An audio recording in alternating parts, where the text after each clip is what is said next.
Channel सागर भक्तिमाला में आपका स्वागत है। आज हम जानना चाहेंगे कि माता से अथाह प्रेम करने वाले भगवान परशुराम ने आखिर क्यों किया अपनी माता का वध।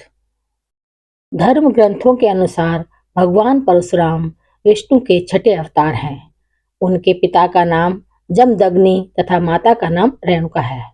वे अपने 4 बड़े भाइयों तथा माता पिता के साथ गंगा नदी से कुछ दूरी पर अपने आश्रम में रहते थे। भगवान परशुराम के 4 बड़े भाइयों के नाम हैं रुक्मवान, सुसेनु, वसु और विश्वावसु। भगवान परशुराम अपने माता पिता के आदेश का अक्षरशः पालन करते थे। माता पिता के प्रति उनकी अथाह श्रद्धा थी। एक दिन की बात है, माता रेणुका हवन पूजन के लिए गंगा तट पर जल लाने गई थी। जल लेकर लौटते समय उनका ध्यान जल विहार करते राजा चित्ररथ एवं अप्सराओं पर पड़ा। वे इस दृश्य को देखते रह गईं और एक लंबा समय इसमें बीत गया। महर्षि जमदग्नि हवन पूजा हेतु बैठे हुए थे और उन्हें देर हो रही थी। तभी उन्होंने अपनी दिव्य दृष्टि से जानना चाहा कि आखिर देवी रेणुका को इतना विलंब क्यों हो रहा है। यह सब जानते ही वे अति क्रोधित हो उठे। जब तक देवी रेणुका आश्रम पहुंची तब तक पूजन हवन में विलंब हो चुका था और महर्षि जमदग्नि आग बबूला थे। क्रोध में उन्होंने अपनी पत्नी को मर्यादा विरोधी आचरण करने हेतु दंड दिया। महर्षि जमदग्नि एवं माता रेणुका के सभी पुत्र वहां उपस्थित थे। उन्होंने एक एक करके अपने पुत्रों को अपनी माता का वध करने का आदेश दे दिया। अपने पिता की अवहेलना कर उनके 4 पुत्रों ने माता का वध करने से मना कर दिया।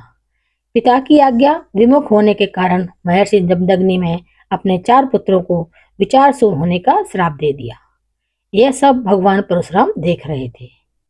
तभी महर्षि जमदग्नि ने अपने सबसे छोटे पुत्र भगवान परशुराम से माता का वध करने को कहा। तब भूत भविष्य जानने वाले भगवान परशुराम ने बिना एक क्षण व्यतीत किए अपनी माता का सर काटकर उनका वध कर दिया। यह देख महर्षि जमदग्नि अति प्रसन्न हुए। उन्होंने अपने बेटे परशुराम से 3 वरदान मांगने को कहा। तब इन सब बातों को पहले से जानने वाले भगवान परशुराम ने 3 वरदान मांगे। पहला, माता रेणुका पुनर्जीवित हों और उनके चारों भाई स्वस्थ हो जाएं। दूसरा, इनमें से किसी को भी इन बातों की स्मृति न रहे। तीसरा, वे दीर्घायु एवं अजय हों। भगवान परशुराम की मांग सुनकर महर्षि जमदग्नि को अपने क्रोध का एहसास हुआ।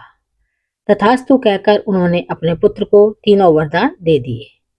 महर्षि जमदग्नि समझ चुके थे कि कोई भी पुत्र ऐसे अपनी माता का वध नहीं कर सकता जब तक वह स्वयं भूत भविष्य जानने वाला ना हो। मन ही मन उन्होंने पुत्र धन रूप में प्राप्त भगवान विष्णु को प्रणाम किया। तो ये थी वजह परशुराम का अपने माता का वध करने का। मेरे चैनल को सब्सक्राइब, शेयर और लाइक जरूर करें। धन्यवाद।